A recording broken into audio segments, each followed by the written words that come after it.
तो देखते हैं। इस बच्ची का नाम सोफी था जो कि एक अजाइलम में रहती थी क्योंकि उसके पेरेंट्स की डेथ हो गई थी। सोफी को नींद ना आने की बीमारी थी, इसीलिए वो पूरी रात जाकर गुजारती थी और अजाइलम में फिरती रहती थी क्योंकि उसे पूरी रात ही नींद नहीं आती थी। और हर बच्चे की तरह उसका भी एक डर था कि एक बाबा जी हैं जो रात के अंधेरे में आते हैं और बच्चों को उठा कर ले जाते हैं और फिर वो इन बच्चों को मारकर खा लेते हैं। एक रात जब सब सो रहे होते हैं तब विंडो के पास से उसे बिल्ली की आवाज सुनाई देती है। अब क्योंकि उसे नींद नहीं आ रही थी इसीलिए उसे देखने के लिए बाहर जाती है। वो जब बालकनी में होती है तो देखती है कि कुछ बिल्लियों ने डस्टबिन को गिरा दिया है। फिर सडन वो देखती है कि बिल्डिंग के पीछे से एक जायंट कार डस्टबिन को उठाकर उसकी जगह पर रख देता है। इसके बाद बिल्डिंग के पीछे से एक काफी बड़ा जायंट बाहर आता है। सोफी उस जायंट को देख चुकी थी और वो भी सोफी को देख चुका था। उसे देखकर वो डर जाती है और जल्दी से अपने बिस्तर पर चली जाती है, लेकिन वो जायंट विंडो से हाथ अंदर डालकर सोफी को उठा लेता है और उसे अपने साथ ले जाता है। हम देखते हैं कि ये जायंट इंसानों के सामने नहीं आता था और जब उसके रास्ते में कोई इंसान आता था तो वो किसी न किसी तरह खुद को छुपा लेता था और फिर सबकी नजरों से बचते हुए वहाँ से निकल जाता है। फिर वो सोफी को भी अपने साथ लेकर एक दूसरी दुनिया में आ जाता है और ये दुनिया थी जायंट्स की दुनिया, यानी यहाँ पर सिर्फ जायंट्स रहते थे। सोफी देखती है कि ये तो एक काफी बड़ा घर है और वहाँ की हर एक चीज जायंट्स की तरह ही बड़ी थी। सोफी वहाँ से भागने की कोशिश करती है जिस पर वो जायंट कहता है कि यहाँ से भागने का कोई भी रास्ता नहीं है, इसीलिए तुम यहाँ से कहीं भी नहीं जा सकती। ये सुनकर वो डर जाती है। वो नोटिस करती है कि ये एक बूढ़ा जायंट है। वो जायंट सोफी को एक पैन पर रख देता है और बोलता है कि मुझे बहुत भूख लग रही है, मुझे इतनी भूख लग रही है कि मुझसे वो कंट्रोल ही नहीं हो रही है। सोफी समझ रही थी कि ये जायंट मुझे ही खाने वाला है। वो वहाँ पर और भी जायंट्स के हंसने की आवाजों को नोटिस करती है, इसीलिए वो उस बूढ़े जायंट से पूछती है कि क्या यहाँ पर और भी जायंट्स हैं, जिस पर वो बूढ़ा जायंट कहता है कि जी हाँ, यहाँ पर और भी जायंट्स हैं और वो सारे जायंट्स कैनिबल हैं, यानी वो इंसानों को कच्चा ही खा लेते हैं क्योंकि उन्हें किसी भी इंसान पर तरस नहीं आता और जो भी उनके हाथ लग जाता है वो उस इंसान को निगल जाते हैं। ये सुनकर सोफी और ज्यादा डर जाती है, इसीलिए वो बूढ़े जायंट से पूछती है तो क्या आप भी मुझे खा लेंगे, जिस पर वो बूढ़ा जायंट कहता है कि नहीं, मैं इंसानों को नहीं खाता क्योंकि मैं एक वेजिटेरियन जायंट हूँ, ना कि कैनिबल। और ये बूढ़ा जायंट सिर्फ एक वेजिटेबल ही खाता है जो टेस्ट में बिल्कुल भी अच्छी नहीं थी, लेकिन इसके बावजूद भी वो इंसानों को खाना नहीं चाहता और इससे ये बात जाहिर होती है कि वो एक अच्छा और रहमदिल जायंट है। वो उस बूढ़े जायंट से पूछती है कि अगर आप इंसानों को नहीं खाते तो फिर आप मुझे यहाँ पर क्यों लेकर आए हैं, जिस पर वो बूढ़ा जायंट कहता है क्योंकि तुमने मुझे देख जो लिया था और तुम मेरे बारे में वहाँ पर किसी को बता देती जिससे मेरी जान खतरे में पड़ सकती थी, जिससे इंसानों को हमारा पता चल जाता और वो यहाँ पर आ जाते और बाकी जायंट्स को भी मार डालते और यही वजह है कि मुझे तुम्हें यहाँ पर लाना पड़ा और अब तुम अपनी सारी जिंदगी यहाँ पर मेरे साथ ही गुजारोगी। जिस पर सोफी कहती है कि नहीं, मैं तो यहाँ से भाग जाऊंगी, जिस पर वो बूढ़ा जायंट कहता है कि नहीं, तुम यहाँ से निकलने की गलती भी मत करना वरना बाहर बैठे जायंट्स को तुम पर तरस नहीं आएगा। ये कहकर वो बूढ़ा जायंट सोफी को एक बोर्ड पर रख देता है और उसे कहता है कि तुम थोड़ी देर रेस्ट कर लो, लेकिन सोफी को तो नींद ही नहीं आती थी। फिर वो देखती है कि वो जायंट अपने बैग से बड़ी बड़ी बॉटल्स निकाल रहा है। उन बॉटल्स में कोई चीज थी जो चमक रही थी। फिर वो उस जायंट से पूछती है कि इन बॉटल्स में क्या है, जिस पर वो जायंट कहता है कि इसमें ड्रीम्स हैं, यानी ख्वाब। जिस पर वो कहती है अच्छा,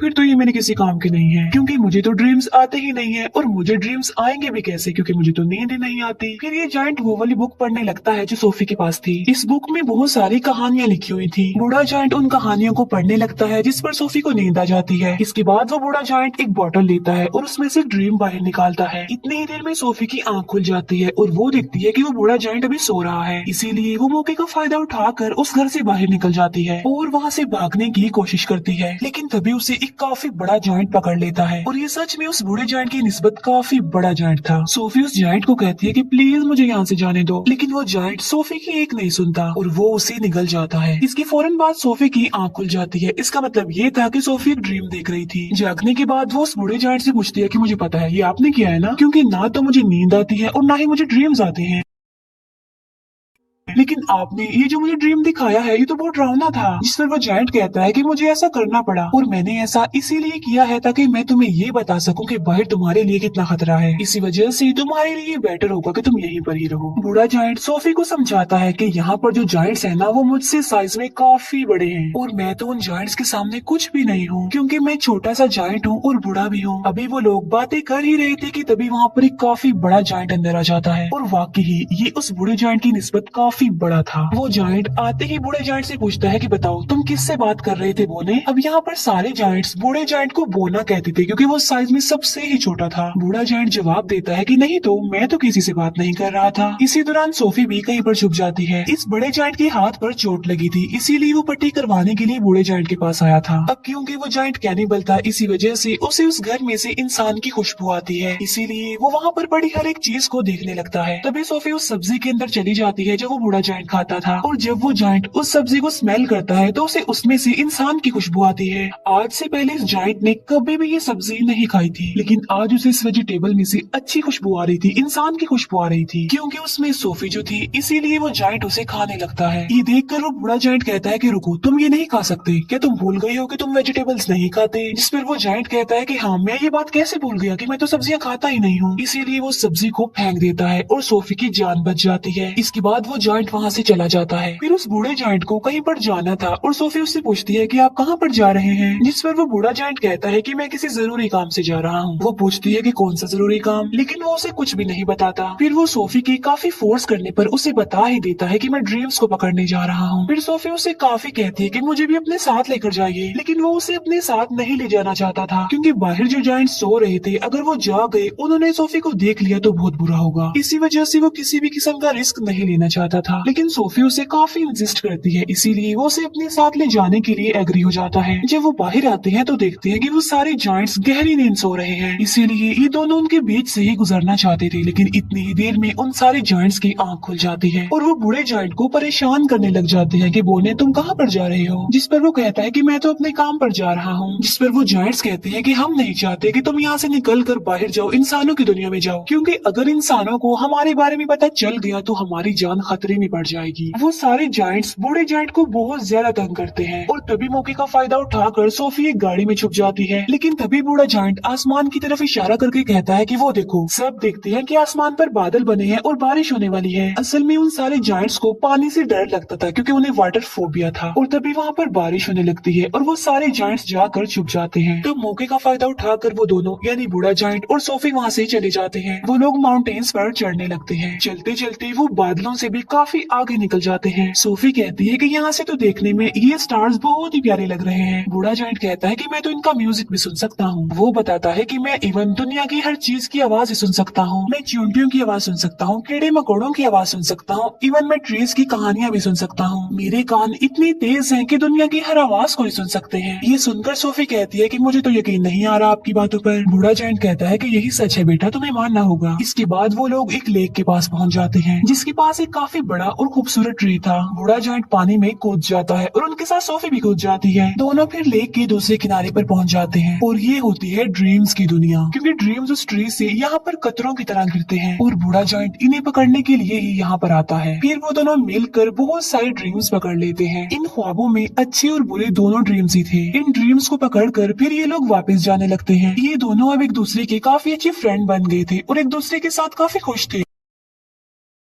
बूढ़ा जायंट उसे अपनी दुख भरी कहानी भी सुनाता है कि यहाँ पर सारे जायंट्स मुझे बोना कहते हैं, लेकिन फिर वो एक बात सोचकर खुश हो जाता है कि मुझे यहाँ पर कोई ऐसा भी मिला था जो मुझे बिग फ्रेंडली जायंट कहता था। ये सुनकर सोफी कहती है तो आज से मैं भी आपको बिग फ्रेंडली जायंट यानी BFG ही कहूंगी। ड्रीम्स पकड़ने के बाद ये लोग सिटी में घूमते फिरते हैं, जहाँ पर बच्चे अपने अपने घरों में सो रहे होते हैं और बिग फ्रेंडली जायंट यानी BFG उन्हें नींद में बहुत अच्छे अच्छे ड्रीम्स देता है ताकि लोगों को उनके ड्रीम्स में खुशियाँ मिल सके। यहाँ पर हम ये जान पाते हैं कि BFG एक बहुत ही अच्छे दिल का जायंट है जो ड्रीम्स की दुनिया से ड्रीम्स लाकर लोगों को देता है ताकि सोते हुए ही सही ये उन लोगों की जिंदगियों में खुशियाँ तो ला सके। सोफी पूछती है कि ड्रीम्स के बारे में आपको क्या आपके पेरेंट्स ने बताया था, जिस पर वो जायंट यानी BFG कहता है कि जायंट्स के पेरेंट्स नहीं होते। फिर वो BFG से उसकी एज पूछती है कि आपकी उम्र कितनी है। BFG जवाब देता है कि जितनी उम्र इस दुनिया की है उतनी ही मेरी है, यानी जब से ये दुनिया बनी थी तब से ये जायंट्स भी बन गए थे, लेकिन ये इस दुनिया में ही इंसानों से छुप कर रहते हैं दीवारों के पीछे। फिर वो दोनों वापस जाने लगते हैं। सोफी अचानक पूछती है कि मेरा ब्लैंकेट कहाँ पर है। असल में सोफी का ब्लैंकेट जायंट्स की दुनिया में ही रह गया था और इस बात की वजह से BFG परेशान हो जाते हैं, इसीलिए वो सोफी को कहते हैं कि अब मैं तुम्हें अपने साथ नहीं ले जा सकता, क्योंकि अब तक उन जायंट्स को पता चल गया होगा कि मेरे साथ कोई इंसान भी है। और यहाँ पर BFG सोफी को एक बात बताता है कि बहुत सालों पहले मुझे एक बच्चा मिला था, और वो भी इतना ही प्यारा और इनोसेंट था जितनी कि तुम हो, और तुम्हारी तरह उसने भी मुझे देख लिया था। इसी वजह से मैं उस बच्चे को भी जायंट्स की दुनिया में ले गया, और उसी बच्चे ने मुझे पढ़ना सिखाया। और ये जो जैकेट तुमने पहन रखी है ये मेरे उसी मासूम छोटी सी फ्रेंड की है। लेकिन इससे पहले कि मैं उस बच्चे को उसकी दुनिया में वापस लेकर आता काफी देर हो चुकी थी, और मैं बिल्कुल ये नहीं चाहता कि जो उस बच्चे के साथ हुआ है, मेरे उस दोस्त के साथ हुआ है, वो तुम्हारे साथ भी हो, क्योंकि तुम भी तो मेरी एक दोस्त ही हो ना। इसीलिए वो सोफी को वहीं पर छोड़कर वहाँ से जाने का फैसला करता है। हालांकि सोफी उन्हें काफी मना करती है यहाँ रुकने पर, और उसके साथ चलने की जिद करती है, लेकिन वो जायंट इस बार उसकी बात नहीं मानता। तब BFG उसे अजाइला में छोड़कर वहाँ से जाने लगता है। अब क्योंकि सोफी वहाँ पर रुकना नहीं चाहती थी, इसीलिए वो बालकनी से कूद जाती है, क्योंकि उसे पता था कि BFG उसे बचा लेंगे। और होता भी ऐसा है, BFG उसे बचा लेता है, और इसीलिए ना चाहते हुए भी उसे सोफी की बात माननी पड़ती है। इसी वजह से वो उसे जायंट्स की दुनिया में दोबारा से ले आता है, जहाँ पर बाकी जायंट्स पहले ही उन लोगों के लिए वेट कर रहे थे, क्योंकि सारे जायंट्स जान चुके थे कि बूढ़े जायंट के पास कोई इंसान है। इसीलिए सारे जायंट्स अब जानना चाहते थे कि वो इंसान कौन है, कहाँ पर है। इसीलिए वो ब्लैंकेट की खुशबू की मदद से BFG के घर को चेक करते हैं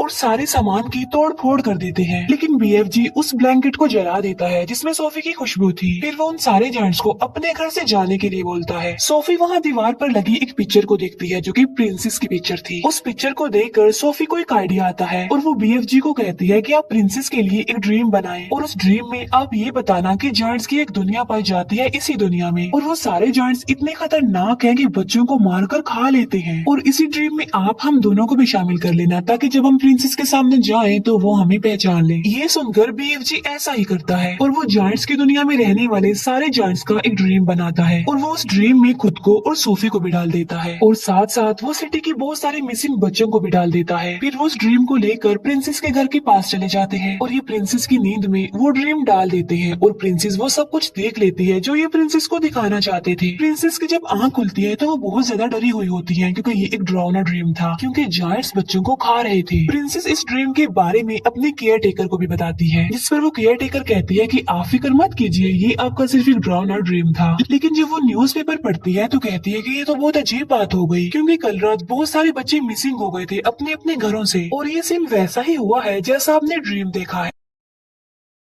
तभी प्रिंसेस कहती है कि पर्दे हटाओ, और पर्दे हटाते ही विंडो पर सोफी खड़ी हुई थी। असल में ये चीज भी उन्होंने ड्रीम में डाल दी थी, और उसमें BFG को भी डाल दिया था। तब सोफी उन्हें BFG के बारे में बताती है, और साथ साथ वो प्रिंसेस से प्रॉमिस भी लेती है कि आप मुझसे वादा करेंगे आप BFG को कोई नुकसान नहीं पहुंचाएंगी। तब BFG प्रिंसेस के सामने आता है और तमीज से उनके सामने झुक जाता है। तब प्रिंसेस भी अपने प्रॉमिस को पूरा करती है। अच्छा, यहाँ पर जायंट्स की ना एक फनी बात भी थी कि वो किसी भी वर्ड को ठीक से नहीं बोलते थे, इसीलिए वो महारानी को मर्जानी कहता था, BFG इंसान को इंसान कहता था, और ऐसे ही उल्टे सीधे लफ्ज बोलते थे। इसके बाद प्रिंसेस उनका अच्छे से वेलकम करती है और उन्हें एक काफी अच्छी दावत देती है। फिर ये लोग सारी बात प्रिंसेस को बता देते हैं कि जायंट्स की दुनिया में 9 बड़े बड़े जायंट्स ऐसे हैं जो इंसानों और बच्चों को पकड़कर खा लेते हैं। इसीलिए प्रिंसेस उनकी हेल्प करने के लिए तैयार हो जाती है और अपनी एक पूरी आर्मी तैयार कर लेती है, जो कि BFG की मदद से अपने हेलीकॉप्टर्स में बैठकर जायंट्स की दुनिया के लिए निकल जाते हैं। अब इन्होंने यहाँ पर एक प्रॉपर प्लान बनाया हुआ था, इसीलिए वो प्लान के मुताबिक एक जगह पर रुक जाते हैं, क्योंकि ये पूरी तैयारी के साथ उन पर अटैक करने के लिए आए थे। प्लान ये था कि BFG एक ड्रीम बनाएंगे, और उस ड्रीम में BFG इन जायंट्स के लिए शर्मिंदगी और पछतावा डालेंगे उनके बुरे कामों के लिए जो उन्होंने किए थे। और BFG ऐसा ड्रीम बना भी लेता है, लेकिन जैसे ही BFG ड्रीम्स को उन जायंट्स में डालने के लिए जाता है, तब उन्हें याद आता है कि ड्रीम डालने वाली चीज तो मैं प्रिंसेस के महल में ही छोड़ आया हूँ, और उस चीज के बगैर ऐसा करना रिस्की था, क्योंकि उन जायंट्स के पास जाना था। लेकिन सोफी हिम्मत करके उस ड्रीम वाले जार को उस जगह पर लेकर चली जाती है जहाँ पर वो जायंट्स सो रहे थे। लेकिन इससे पहले कि सोफी उस जार को तोड़ पाती, उन जायंट्स का लीडर उठ जाता है, और वो जैसे ही सोफी को पकड़ने वाला होता है, सोफी उस जार को तोड़ देती है, और ये ड्रीम उन जायंट्स की नींद में चला जाता है जो भी सो रहे थे। और जब वो जायंट्स जागते हैं तो उन्हें अपने बुरे काम पर शर्मिंदगी होती है, लेकिन जो जायंट्स का लीडर था वो तो जाग रहा था, इसीलिए उसे कोई भी पछतावा और शर्मिंदगी नहीं होती, और इसीलिए वो सोफी पर अटैक कर देता है। लेकिन तभी BFG उस जायंट के सामने आ जाते हैं। अब क्योंकि BFG बहुत छोटे थे इसीलिए वो जायंट उन्हें अपने हाथ में उठा लेता है, लेकिन जैसे ही वो BFG को मारने लगता है प्रिंसेस की पूरी आर्मी हेलीकॉप्टर्स के साथ वहाँ पर आ जाती है और वो लोग सारे जायंट्स को पकड़कर अपने साथ ले जाते हैं और उन्हें समंदर के बीच में एक आइलैंड पर छोड़ दिया जाता है। अब क्योंकि इनके चारों तरफ पानी था और ये तो पानी से डरते थे इसीलिए वो वहाँ से भाग नहीं सकते थे और इसीलिए अभी हमेशा के लिए यहाँ पर फंस गए हैं। प्रिंसेस उन जायंट्स के लिए वहाँ पर सब्जी के बीज भी फेंक देती है ताकि ये जायंट्स उन बीजों की मदद से वहाँ पर सब्जी उगाएं और सारी जिंदगी ये वो सब्जी ही खाएं। अब क्योंकि उन जायंट्स को ये सब्जी पसंद नहीं थी लेकिन अब ना चाहते हुए भी उन्हें ये सब्जी खानी पड़नी थी और पूरी जिंदगी इसी आइलैंड पर रहकर ये सब्जी ही खानी है। इसके बाद हम सोफी को देखते हैं जो बस आइलैंड में नहीं रहती बल्कि प्रिंसेस के महल में रहती है और यहाँ पर सोफी बहुत खुश होती है और वो जब चाहे BFG से बात भी कर सकती है क्योंकि BFG ने बताया था कि वो इस दुनिया की सारी आवाजें सुन सकते हैं। दूसरी तरफ BFG जो कि अब जायंट्स की दुनिया में बिल्कुल अकेले रह गए हैं जिन्होंने जायंट्स की दुनिया में उस सब्जी के अलावा और भी बहुत सारी वेजिटेबल्स उगा ली हैं और वो भी अपनी लाइफ में बहुत खुश है। सोफी हर सुबह जाकर विंडो पर आती है और BFG को गुड मॉर्निंग कहती है जिसे BFG सुन लेते हैं और उसका जवाब देते हैं और ये प्यारी सी मूवी यहीं पर एंड हो जाती है। Thank you for watching.